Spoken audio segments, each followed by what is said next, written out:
Okay. नमस्कार, मैं Pintu Sahni advocate. आज हम बात करेंगे सहारा कंपनी के भुगतान के संबंध में। भुगतान क्यों नहीं हो रहा है, आज हम ये बताते चलें कि जो सहारा कंपनी का 25,000 करोड़ रुपए भुगतान के लिए माननीय हाई कोर्ट के आदेश हुआ था कि सेबी उसका भुगतान कराए, जिसका अनुपालन के संबंध में माननीय अमित शाह जी द्वारा सहकारिता मंत्रालय द्वारा सहारा रिफंड पोर्टल के जरिए लोगों का पैसा भुगतान कराने की बात कही गई थी कि 45 दिनों में भुगतान किया जाएगा। तो ये जो है केवल और केवल ये कागज़ में लोगों का भुगतान कर रहे हैं, क्योंकि जो सहारा रिफंड पोर्टल के जरिए निवेशकगण, आवेदकगण, जमाकर्तागण जो अपना भुगतान के संबंध में आवेदन कर रहे हैं, आवेदन करने के पश्चात जो सहारा रिफंड पोर्टल के अधिकारी बैठे हुए हैं वो बाकायदे जो जांच कर रहे हैं, तो जांच में क्या हो रहा है, कहीं मेंबरशिप को लेके उसको रोक दे रहे हैं, कहीं नाम को लेके रोक दे रहे हैं, आधार पैन में ये है वो है करके, यानी पूर्णतः केवल जो जमाकर्ता हैं, आवेदकगण हैं, निवेशकगण हैं, केवल और केवल उनका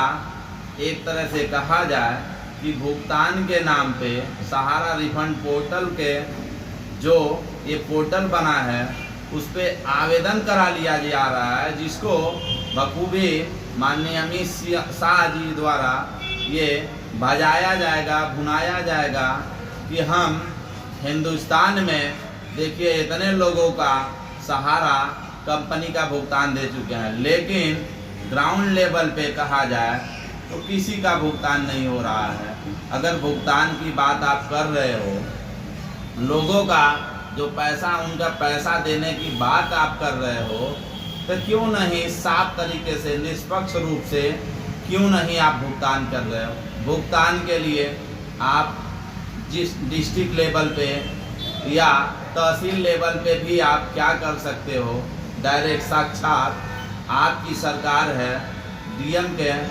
या फिर एसडीएम को बैठा के सारा पेपर लगा कर जमा करा के भुगतान कर सकते हो। ये भी नहीं कर रहे हो। अगर आपको कुछ भी नहीं समझ में आ रहा है तो आपको क्या करना चाहिए कि जो सहारा कंपनी के ऑफिस है, उस ऑफिस पे ही लोगों के जो सहारा कर्मचारी हैं, या कहा जाए अभिकर्ता, जो जमाकर्ता के साथ साथ एक तरह से कहा जाए जो अभिकर्ता एजेंट हैं, उन्हीं के जरिए भुगतान करा देते, तब भी ये माना जाता कि आप सरकार में होते हुए जो वादा कर रहे हो, माननीय उच्च न्यायालय का आदेश का जो अनुपालन की बात कर रहे हो, आप करा रहे हो। क्यों इतना अपने आप को केवल कागज़ पे झूठा साबित कर रहे हो, बल्कि ये सही रूप में ग्राउंड लेवल पे आप लोगों को मूर्ख बना रहे हो, मूर्ख बनाने का काम कर रहे हो। तो